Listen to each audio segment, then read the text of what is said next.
Mechi ya ligi kuu soka ya Tanzania bara kwa msimu wa 2025-26 leo hii kati ya Yanga Sports Club dhidi ya Mbeya City ni moja kati ya mechi kali sana ambazo tunazishuhudia leo hii. Basi mojawapo ni mechi hii ambapo kila timu hapa ikiwa inahitaji kuweza kufanikiwa kupata matokeo mazuri na kuweza kuvuna alama tatu na kuweza kujiweka kwenye nafasi nzuri ambayo ya kuweza kuhakikisha kwamba inakaa kwenye nafasi ambayo inayostahili. Na kwa upande wa Yanga Sports Club kwenye nafasi ya kwanza ambapo hadi hivi sasa wakiwa na alama takribani 44 na kama atashinda leo hii watakuwa na alama takribani 47. Na huku tukitazama kwa upande wa Mbeya City ambao ni wageni wa mechi hii ya leo wakiwa kwenye nafasi ya 13 alama zao 17 na kama atashinda watakuwa na alama takribani 20 za kikamilifu zaidi. Je, nini hasa kitakachoweza kutokea leo hii kati ya Yanga Sports Club dhidi ya Mbeya City? Basi tunasubiria hasa dakika 90 zitatupatia majibu yote kuhusiana na mechi hii ya kibabe sana ambapo tunaona kabisa piga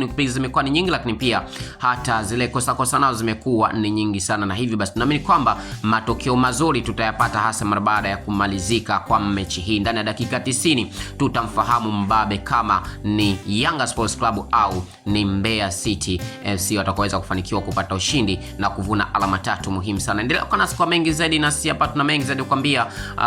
Hii ni mechi kali sana ya NBC Premier Soccer League kwa msimu wa 2025-26 kati ya Yanga dhidi ya Mbeya City ambapo wakiwa wanamenyana, na hapa kila mchezaji akiwa anapambania timu yake husika kuweza kufanikiwa kupata matokeo yaliyo mazuri. Je, ni Yanga atapata ushindi au ni Mbeya City itapata ushindi au mechi itatamatika kwa sare? Hatufahamu. Dakika 90 zitatupatia majibu yote. Kikubwa na kuomba gusa neno subscribe, lakini pia like, comment na kushare. Hii ni Chuma Online TV. Asanteni.